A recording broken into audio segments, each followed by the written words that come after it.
अमृतमहोत्सवी वर्ष असल्यामुळे मी या वर्धापन दिनाच्या तमाम पुणेकर नागरिकांना महानगरपालिकेच्या आयुक्तांच्या पासून शिपायापर्यंत सर्व कर्मचारी अधिकारी क्लास 1 क्लास 2 क्लास 4 सगळ्यांना मी मनापासून शुभेच्छा देतो। आज अनाईशा मी पण पुण्यात संध्याकाळी येणार होतो आणि मला आयुक्तांनी सांगितलं की आज वर्धापन दिन आहे तर तुम्ही तिथे या। लकीली माझ्याबरोबर आमचे प्रांताध्यक्ष पण सकाळपासून बरोबर होते, विजयराव पण इथं आलेले आहेत, माधुरीताई आलेल्या होत्या, परंतु आता सीएमला रिसीव्ह करायला त्या एअरपोर्टला गेल्यात आणि थोड्या वेळामध्ये चंद्रकांत दादा पाटील येतील। नेहमीच उत्साहाने कुठलाही वर्धापन दिन असेल किंवा या महानगरपालिकेचं आजत्व केलेले अनेक मान्यवर इथं उपस्थित असतात। पुढच्या काळामध्ये जे प्रतिनिधी म्हणून त्या ठिकाणी स्वतःला पाहतात ते पण या ठिकाणी येतात। अशा प्रकारे आज सगळे जमलेले। आज मला एक गोष्ट सांगायची की परवाच PMRDची एक मीटिंग झाली, त्याच्या आधी आम्ही सगळेजण बसलो होतो। मी जिल्ह्याचा पालकमंत्री यांना त्यांनी आढावा घेतला आणि त्यावेळेस दोन्ही पुणे पिंपरी चिंचवडचे आयुक्त, विभागीय आयुक्त, PMRDचे आयुक्त, PMPMLचे आयुक्त, CP या सगळ्यांच्या बरोबर चर्चा केल्यानंतर आमच्या बरेच दिवस एक गोष्ट लक्षात आलेली होती की आपलं येरवडा, आपलं कात्रज, तिकडच्या बाजूनं स्वारगेट किंवा कात्रजवरून येरवड्याला जाताना आपल्याला 3 लेन जाण्याकरता 3 लेन टनेल परवाच्या पिंगला आम्ही सुचवलं। मुख्यमंत्र्यांना पण ती गोष्ट पटली आणि त्या प्रकारे त्याचा आता प्लॅन इस्टिमेटच्या सगळ्या करतो की तो सरळ रस्ता नेत असताना त्याच्यामध्ये या ज्या काही 10 ते 12 किलोमीटर आहे त्याच्यामध्ये वेगवेगळ्या पण लोकांना त्या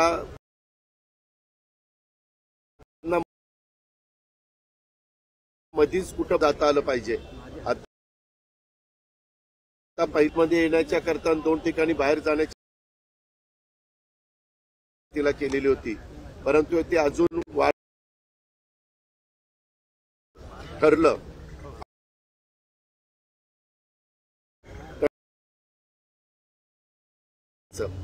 आपण स्वारगेट ते आपल्या कृषी विद्यापीठाच्या पुढे जो टनेल मेट्रोचा निघतो तो आपण आपल्या नदीच्या खालनं घेतलेला आहे आणि तो टनेल जरी वर इमारत मोठी असली तरी तो इतका खाली असतो की कुठं काही अडचणी येत नाही। आणि टनेलची मशीन आता जगामध्ये अशी निघालेली की ते ऍट ए टाइम एकदा त्यांना साईज ठरवून दिली की तो टनेल पुढं जात असतो। आता जिकडनं सुरुवात होणार आहे तिकडनं दोन्हीकडनं मशीन लावता येतात आणि बरोबर त्याचा एंड करता येतो। परंतु आता नवीन असंही सुचवलंय की मधी एक होल पाडायचं आणि ऍट ए टाइम 4 ठिकाणी काम सुरू करायचं, 2 कडेला 2 बाजूनी आणि मधनं पुन्हा अपोजिट बाजूनी, असं करून ते पुढे जायचं आमचा सगळ्यांचा मानस आहे।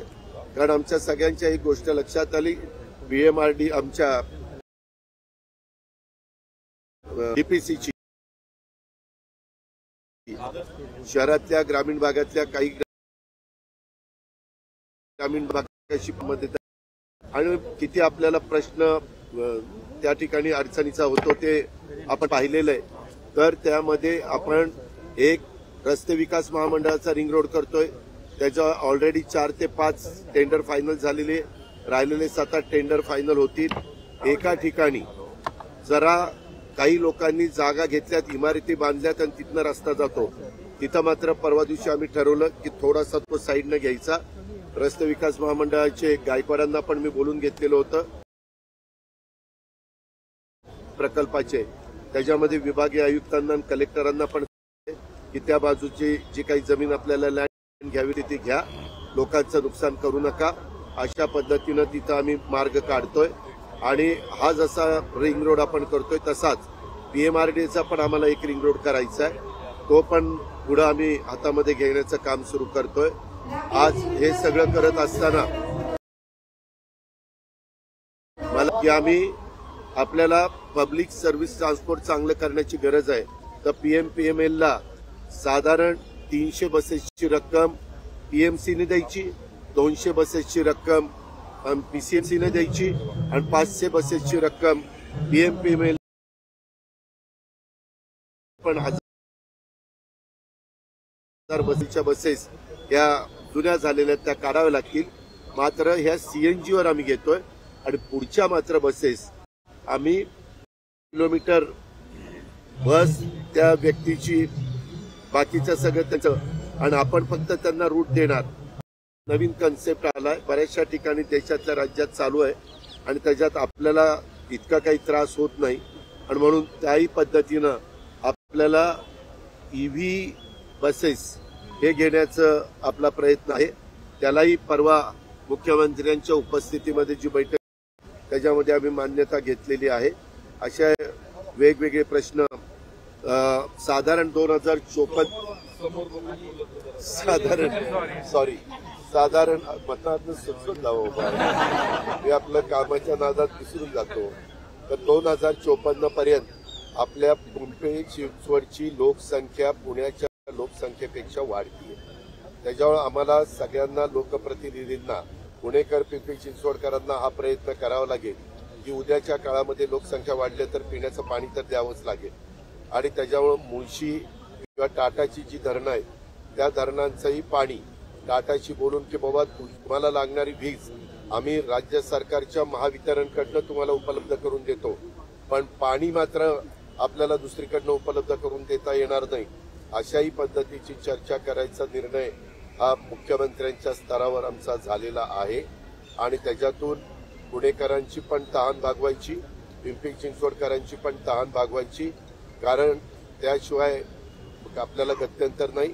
आणि कचऱ्याच्या संदर्भातला जो काही महत्वाचा प्रश्न आहे त्याच्याही संदर्भात आता नवीन खूप टेक्निक पुढे आलेलं आहे आणि त्याच्यामध्ये कचऱ्याची अतिशय चांगल्या प्रकारची विल्हेवाट त्या बाबतीमध्ये लावता येते.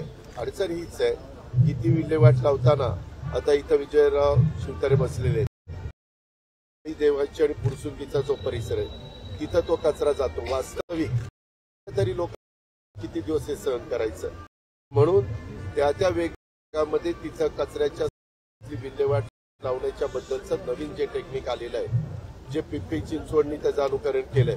मधल्या काळामध्ये राजेंद्र त्यांना होती इंदूरला याबद्दल एक फार चांगल्या पद्धतीने एक देशातलं स्वच्छ सिटी, क्लीन सिटी म्हणून त्या इंदूरची ओळख झालेली आहे. असं जिथं जे काही चांगलं असेल ते चांगलं आणायचं. नदी सुधार कार्यक्रम आपला चाललेलाच आहे. मध्ये काही NGOजनी अशा पद्धतीचा विरोध केला की तुम्ही जे करताय त्याच्यामुळं नदीचं पात्र कमी होणार आहे. वास्तविक मी जलसंपदाच्या अधिकाऱ्यांना घेऊन बसलो, ते म्हणले अजिबात तसं होणार नाही. पाणी वाहून नेण्याची क्षमता ही उलट वाढेल पण कमी होणार नाही. पण त्याच्यामध्ये वेगवेगळे मतप्रवाह आहेत. अर्थात ही मॅटर वेगवेगळ्या स्तरावर गेलेली होती, परंतु कोर्टाने पण सांगितलं की तुम्ही काम सुरू करा. ज्या परवानग्या असतात त्या सगळ्या घेतलेल्या आहेत. काही ठिकाणी भरावा टाकताना आपण पाहतो आणि त्यावेळेस काहींना वाटतं की बाबा हे भरावा टाकलं म्हणजे तुम्ही नदीचं पात्र कमी करता असा मानस होतो.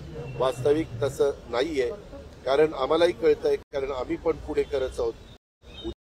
त्याला वेगळा प्रकल्प झालं तर आम्हाला सगळ्या काढतोय. आमचा आई झाली होती स्थानिक स्वराज्य संस्थांची, कॉर्पोरेशन असेल, नगरपालिका असेल, जिल्हा परिषद, तालुका पंचायत असेल, त्याही संदर्भात चांगल्यात चांगले वकील देऊन OBC ह्या घटकाला पण पुरुष आणि स्त्री मध्ये प्रतिनिधित्व मिळालं पाहिजे. ही जी काही आम्ही आग्रही भूमिका घेतलेली आहे, जसं शेड्यूल कास्ट, शेड्यूल ट्राईब आणि सर्वसाधारण या पुरुष आणि स्त्रियांना प्रतिनिधित्व मिळतंय, तसं OBC वर्ग समाजात मोठा आहे, त्यांनाही प्रतिनिधित्व मिळालं पाहिजे. त्याच्यामुळे या निवडणुका पुढे जात आहेत. आता सुप्रीम कोर्टात स्तरावर मॅटर आहे. सुप्रीम निकाल दिल्यानंतर मग पुढे या निवडणुका लागतील. पण आमची पण इच्छा आहे, आम्ही लोकसभा विधानसभेला बघितलं, लोकांचे प्रश्न बऱ्याच अंशी त्या भागामध्ये नगरसेवक नगरसेविका किंवा जेडपी सदस्य पंचायत समिती सदस्य सोडवत असतात. आणि आज नवीन पिढीलाही वाटतं आम्हाला संधी मिळावी, काही जुन्यांनाही वाटतं शेवटची संधी आपल्याला मिळावी, त्याच्यावर ते वंचित राहतात. आणि म्हणून त्याही बाबतीत एकनाथराव शिंदे, देवेंद्रजी, मी आणि आमचं महायुतीच्या सरकारने लक्ष घातलेलं आहे. आज एक आनंदाचा दिवस आहे आपल्या वर्धापन दिनाच्या निमित्तानं.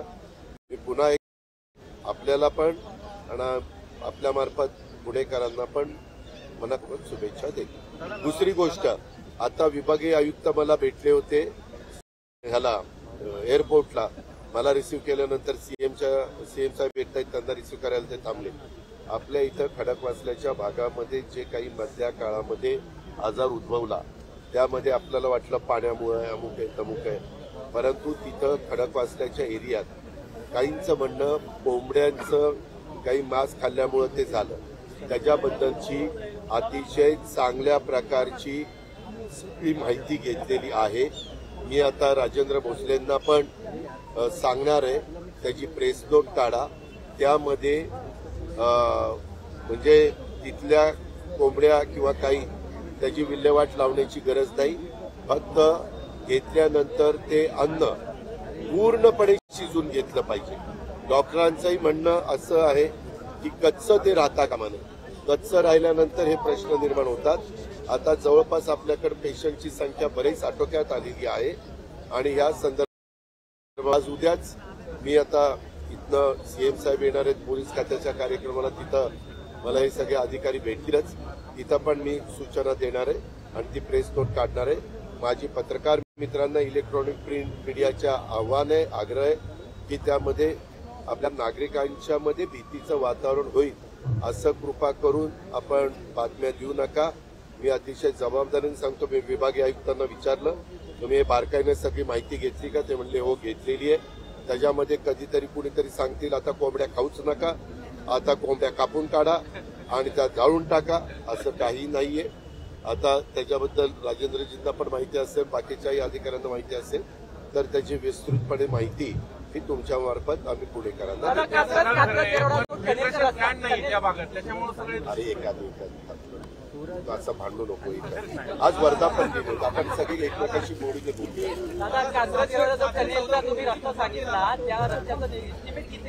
अरे बाबा, पहिल्यांदा पीएमआरडीएचे प्रमुख आणि राज्याचे प्रमुख या नात्याने आम्हाला सीएम साहेबांच्या लक्षामध्ये ते आणून द्यायचं होतं.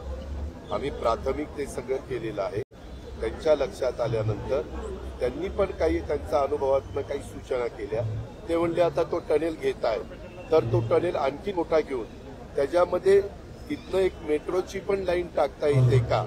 म्हणजे 3 लाईन जातील आपल्या गाड्यांच्या, लाईट मोटर व्हेकलच्या, सगळ्या ट्रक आणि 1 लाईन जाईल आपली मेट्रोची. तसंच इकडच्या बाजूला पण 3 आणि ती 1 चौथी लाईन तसं करता येतं का? बोगदा मोठा करून वरनं मेट्रो आणि खालनं आपल्या कार असं करता येतं. ते आपण पाहतोय, त्याचंही सर्वेक्षण आपण करणार आहोत आणि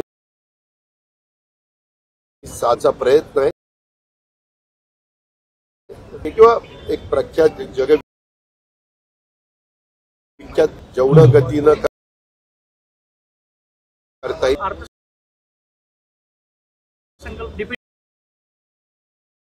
फेब्रुवारी 3 मार्चला सुरू होतोय, खोटं बोलू नको. मार्च मध्ये सुरू होतोय. तुम्ही परीक्षेच्या आराखड्याचं सगळं नियोजन केलेलं आहे, मात्र शिंदे आणि फडणवीसांमध्ये कोल्ड वॉर सुरू आहे अशा पद्धतीचे हे दादांत खोटं आहे. त्याच्यामध्ये एकनाथराव शिंदे साहेबांनी सांगितलं, देवेंद्रजींनी सांगितलं, तुम्हाला कुठल्या बातम्या मिळाल्या नाही की तुम्ही कोल्ड वॉर, फलान वॉर, हॉट वॉर असलं काहीतरी त्याला उदाहरण देता. असं काही नाही. आमचं चांगलंय. आम्हाला अतिशय राज्याच्या भल्याच्या दृष्टीनं पावलं उचलतोय.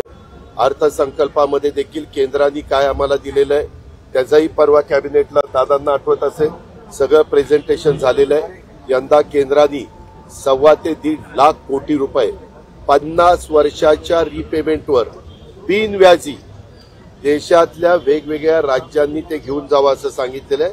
त्याच्यात जास्तीत जास्त निधी आणायचा मुख्यमंत्र्यांच्या नेतृत्वाखाली महायुतीच्या सरकारचा प्रयत्न आहे.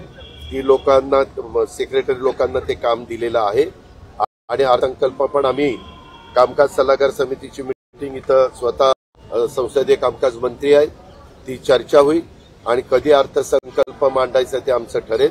3 ला आमचं अधिवेशन आहे, त्यावेळेस आम्ही शेवटच्या पुरवणी मागण्या ह्या वर्षातल्या मांडू, त्या मंजूर करून घेऊ, विनियोजन बिल मंजूर करून घेऊ आणि त्याच्यानंतर आपल्या राज्याचा चांगला अशा प्रकारचा अर्थसंकल्प राज्याला विकासाच्या दिशेने नेणारा आम्ही मांडू. दादा, एकनाथ शिंदेंचाच प्रश्न. एकनाथ शिंदेनी नाशिकमध्ये आज म्हटलं की मला हलक्यात घेऊ नका, मला हलक्यात घेणाऱ्यांचं काय होतं तुम्ही पाहिलेलं आहे. कोणाला त्यांचा इशारा आहे? ते उभाटायच्या प्रमुखांना इशारा. सुरेश दस यांनी तुला काय वाईट वाटतं?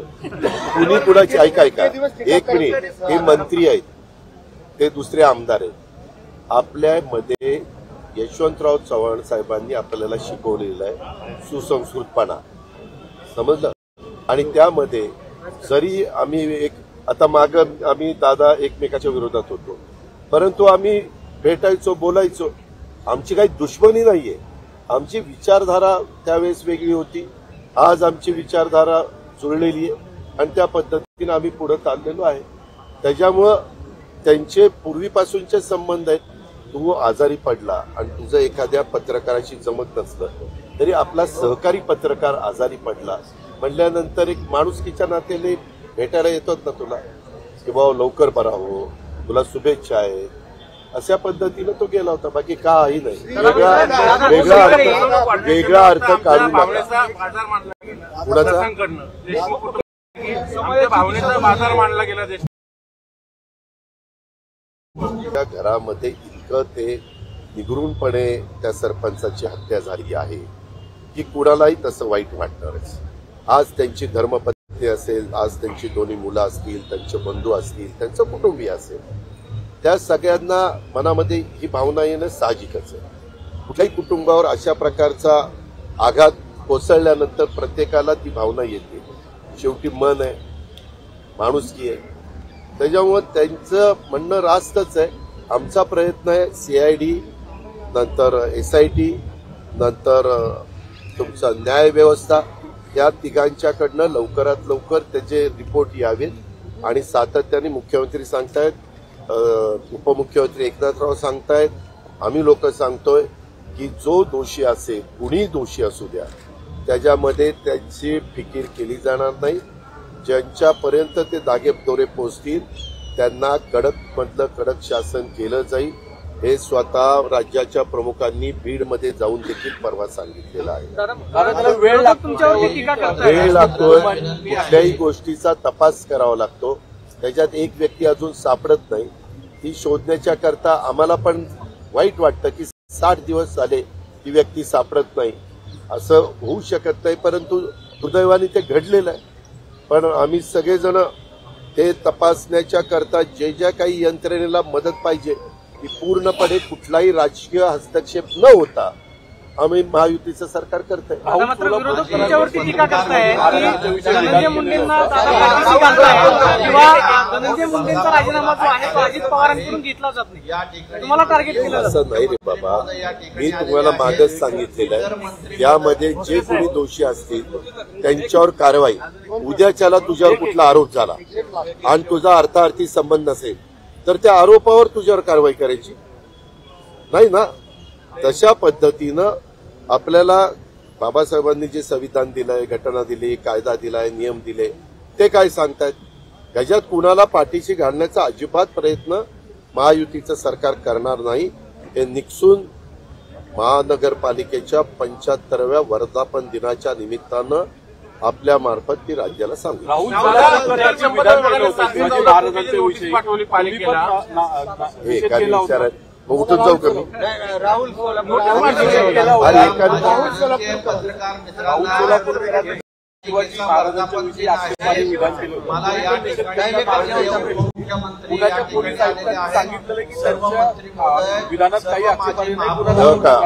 मी ते त्यांचं स्टेटमेंट वाचलं. ते म्हणाले, ऐकलं, वाचलं नाही, ऐकलं, टीव्हीवर चॅनलवरच ऐकलं तर त्यांनी सांगितलं की प्रथम दर्शन, त्यांनी प्रश्न हे काय केलं, प्रथम दर्शन. त्याच्यानंतर तिथल्या आजूबाजूच्या लोकांनी पण स्टेटमेंट दिलेलं तुम्ही सगळ्यांनी दाखवलं, इथं ज्या पद्धतीनं तिथल्या जवळच्या नागरिकांना त्रास होतोय वगैरे वगैरे. आणि त्या संदर्भामध्ये ते तपासून बघताय.